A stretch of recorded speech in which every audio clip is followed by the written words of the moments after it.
everybody. Welcome to the Kimberly Cloud Show. I'm your host, Kimberly Cloud. I have a very special guest here for the show today. Can you go ahead and announce to the world who you are and where you're calling from? Awesome. Yes. My name is JT Bailey or Jet Bailey. I used the pen name JT because I like the sound of it. I'm from Washington, in a very small town called Moses Lake. So I'm not sure if you guys heard of Moses Lake, but if you do get a chance, yeah, take a trip over. It's pretty nice. I think you enjoy it.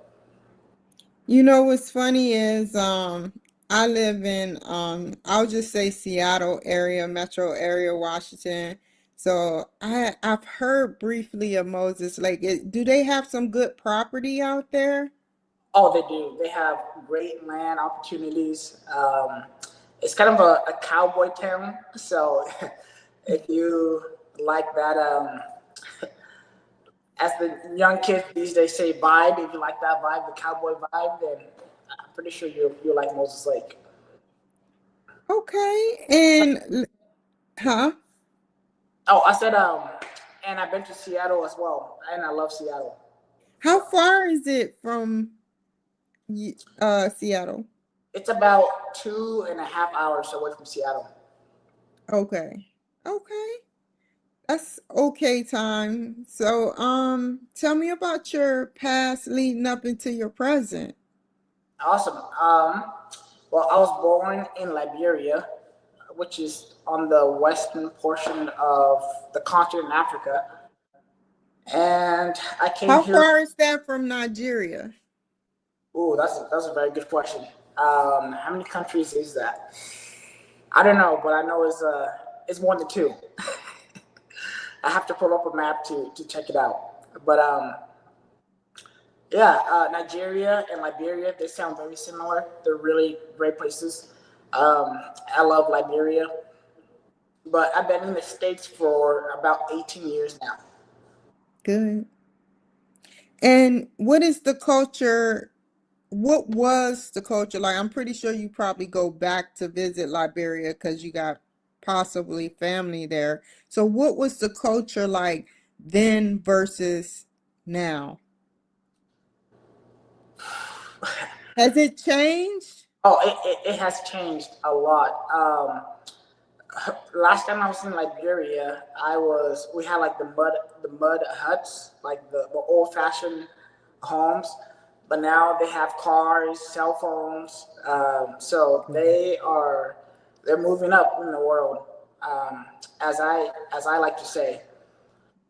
Compared to the states, they still have quite a ways to go, but I know they're making progress, and I believe they'll be there in about you know, uh, 5 years, 6 years. I feel like if they really put their mind to it, they can get there. So uh, Good.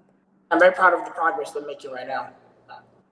So you were born out of Liberia and you've been in Mhm. the States 18 years. So Yep. what else? What happened? What else happened? uh, well, that's a good question. I been working for a minute now. I did from being a salesman in Florida, door to door salesman, selling pest control, and then I moved to Arizona, and I built fireplaces. So, which is part of the construction uh, world. So that was fun.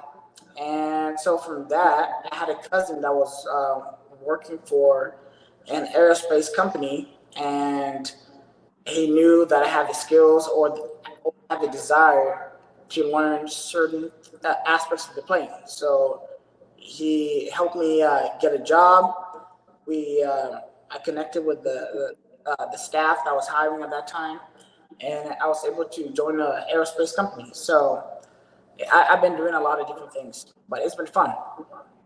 Tell me about the aerospace company and what you do. Okay, so it's the most famous or infamous one is Boeing. So I don't know how much you know about Boeing, but they are Mhm. really, they do put safety first. But like in life, you can't always control everything that happens.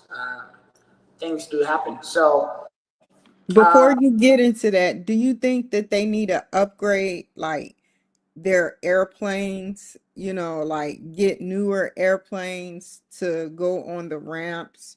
That goes for all like airplanes. Do you think that because it's so many airplanes that are crashing these days and having malfunctions all year, all of 2 months, almost, well, 3 months now, so what do you think based on you working there, and checking these airplanes? What do you think should be done? I mean, there's certain things about my job that I'm at liberty to talk about, and because Understood. it's pretty strict.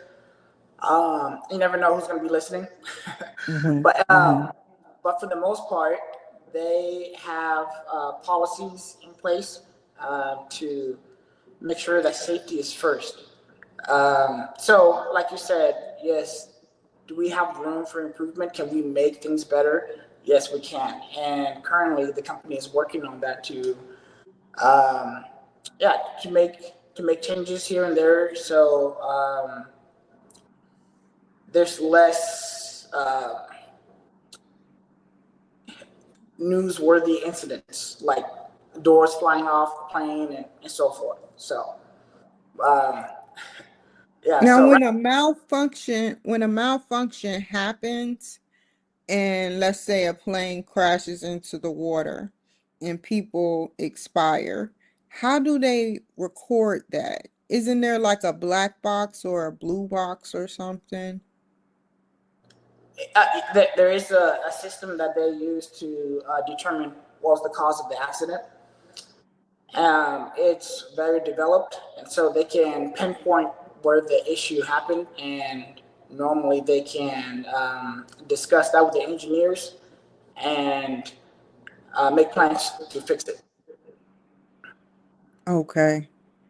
And like, do you expect, do you go down and like inspect like the engines and is this like every day before a plane takes off? Is it the really big planes or is it the uh two-seater planes? Like, how does that work? I don't know. I mostly work on the 737s, so which is the most common one that people use. So, and with that said, I work on all aspects of the plane, from electrical to the engine to the landing gear, the paint, um, just simple things here. Paint job, like I said before, I'm all over the plane. We all do various different things. So every day is different. It's not always the same thing. We always are growing, learning, and trying to see how we can help the company make the process smoother, so we have less incidents that show up on the news.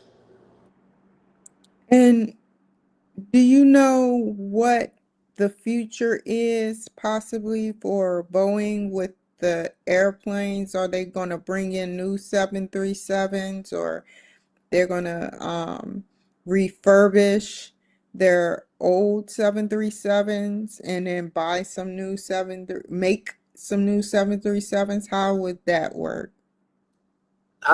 Since I'm just um, a worker at Boeing, I know we do have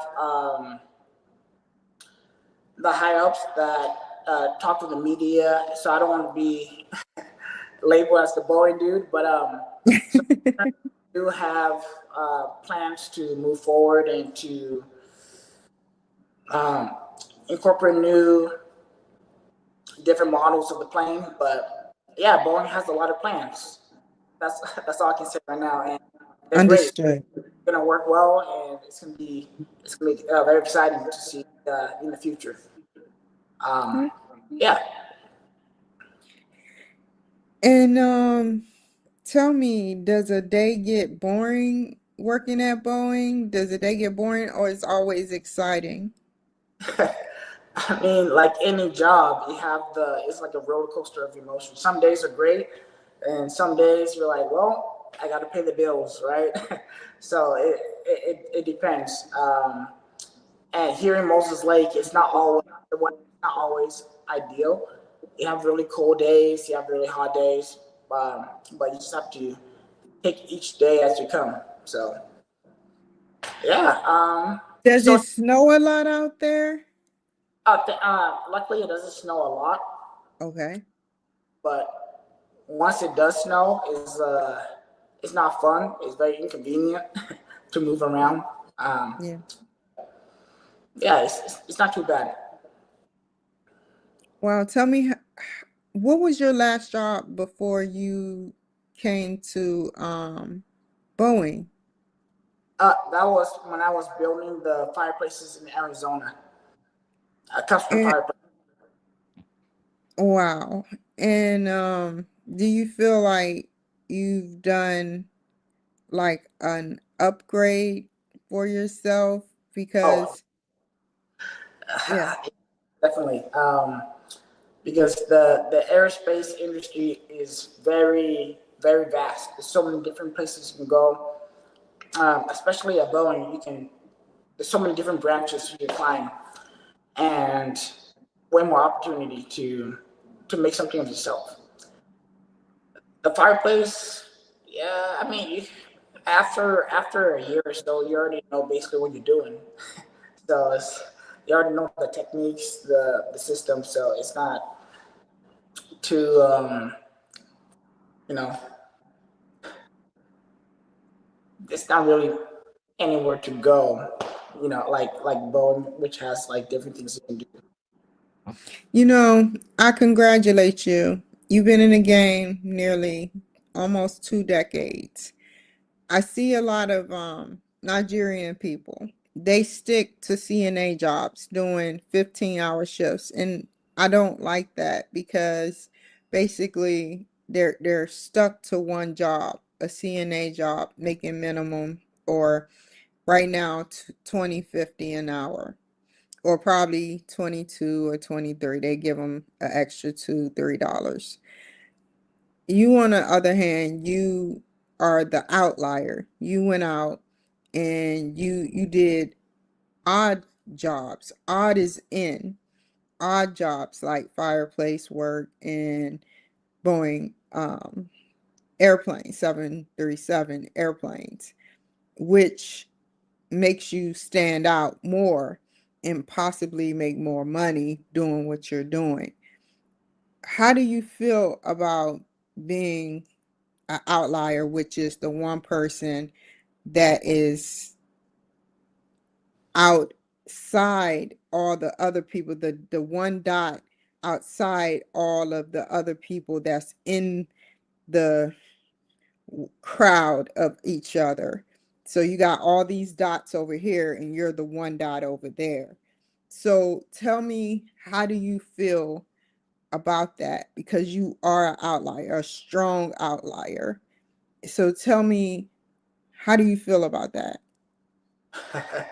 It kind of reminds me of Robert Frost, right? A poet back in the day, right? So two roads diverge in the yellow woods, right? I'm sure you know the poem.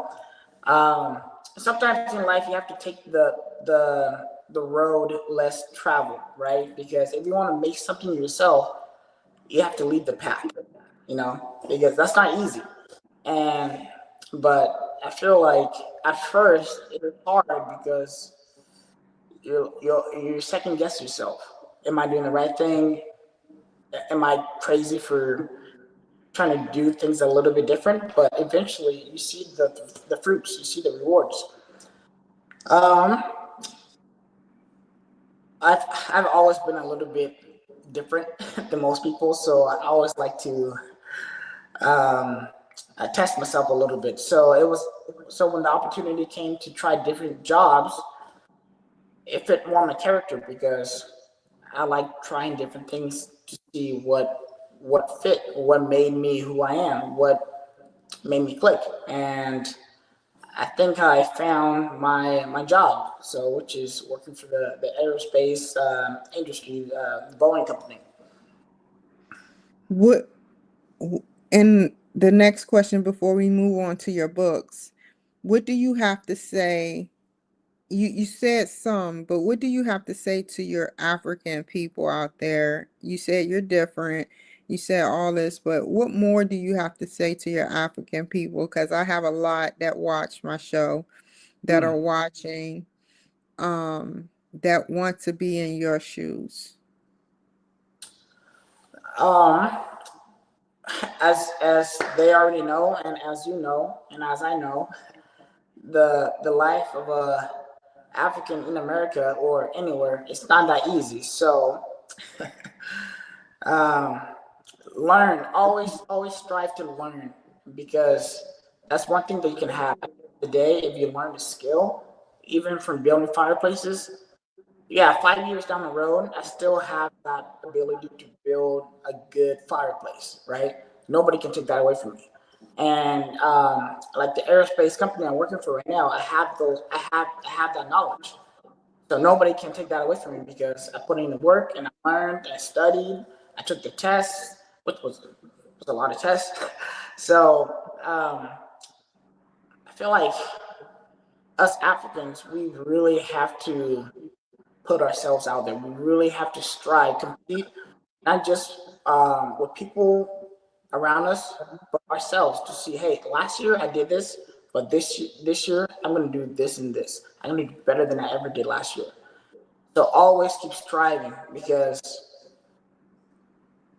yeah, they can people can take away your house or whatever, your car can get stolen, but the knowledge that you learn, that's you. You earn that, and nobody can take that away from you.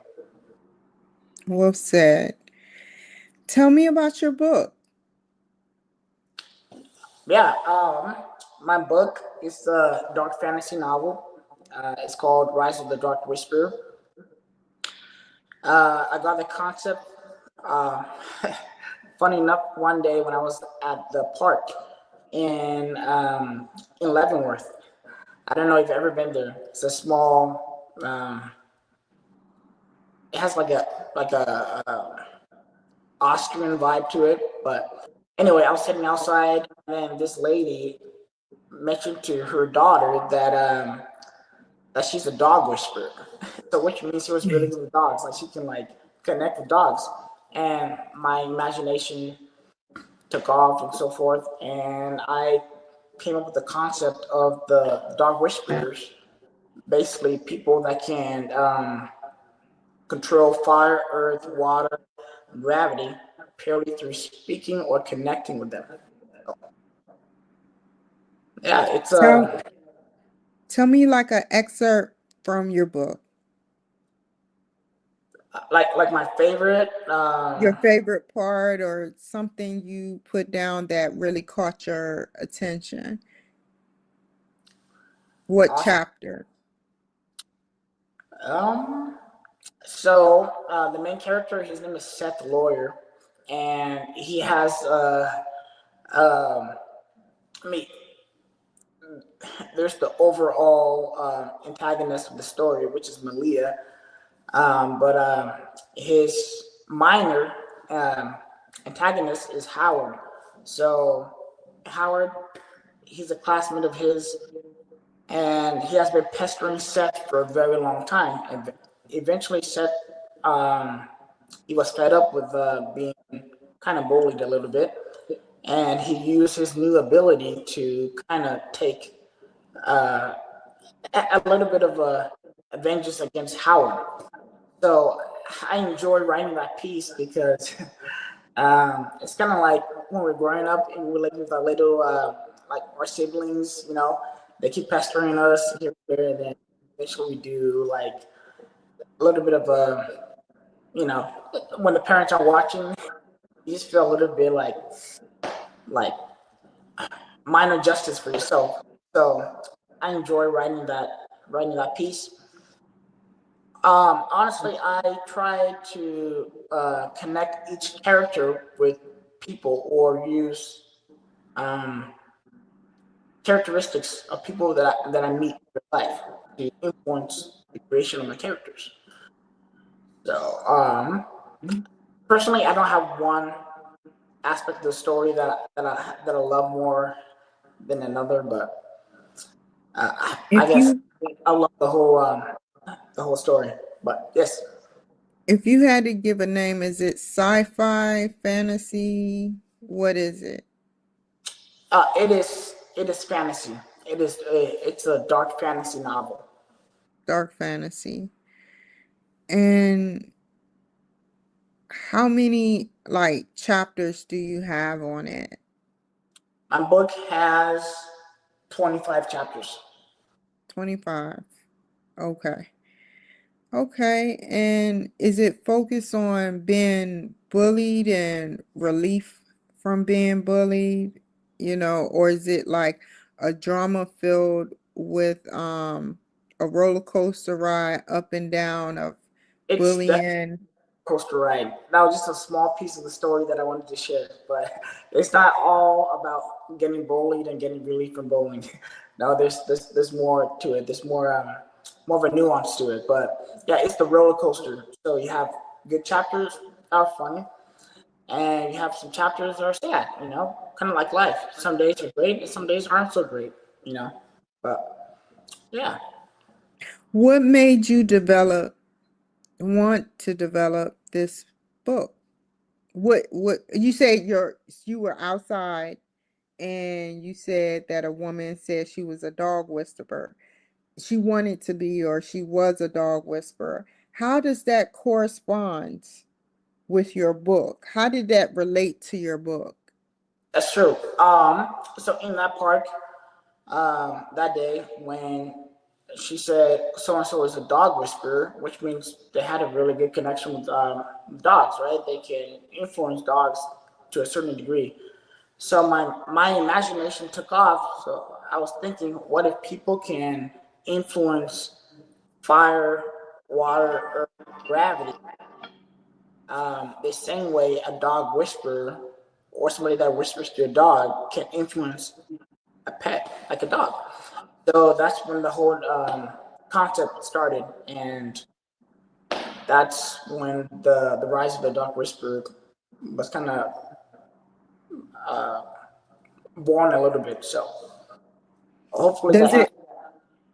does it have like what is the purpose you want your people to get out of this book? What is the educational purpose? Um, I mean, like in my book, I do cover some pretty deep topics, like mental illness and how to get over it, or not to get over it, but how to like understand it and to be mindful of it, and also depression, because depression is very real, and I feel like a lot of people do struggle with that, and so I kind of incorporate some of those elements into my story for the main character to eventually learn how to deal with these so sad emotions. Um, and also just for entertainment, I want my readers to escape from their reality to go into a world where they can just let their imagination run wild for a little bit. True. Do you see of another book coming out anytime? How long, before I say that, how long did it take you to make the book? It took me about a year and a half to write the book. Where can you find the book? The book is on Amazon, Kindle, and my website, which is called whisperingworld.com. You can go on to whisperingworld.com, and then you can purchase my book through my website. Do you see yourself making another book in the future? Yep, I definitely do. I started already on the second book. So Rise of the Dark Whisperer, that's my first book. And I am currently in the draft phase of my second book. And what is readers what kind of genre is this? Fantasy too? Yeah, so it's gonna be a series. So it's gonna Oh, be the lawyer family, Seth's family. Yep. I like. So this is going to be the second series, second of the series or Yeah, it'll be something. I don't know. the second book in the series. Yes. Okay, okay. Oh man, that sounds good. And let's see. Tell me about can we get some info, like a sneak peek of what it's going to be for the future? Like with the book? Like what is going to be different about the second book than the first book? What So, can we look to see? yeah, that's a good question. So the first book mainly was to get the concept of the whispers out there, and then in my second book, I'll be doing more of a world building, going more into the nuances of the whispering community, what makes them tick, and so forth. Okay. And if you wanted to tell the people, just everybody that watches my show, you know, about how you professionally stay focused, because during all this, you're still working, you're still going through bad things and good things and, median things. So tell people how you managed to stay focused and write this book that you so dearly wanted to write, and how it encouraged you to keep pushing and moving forward. Um,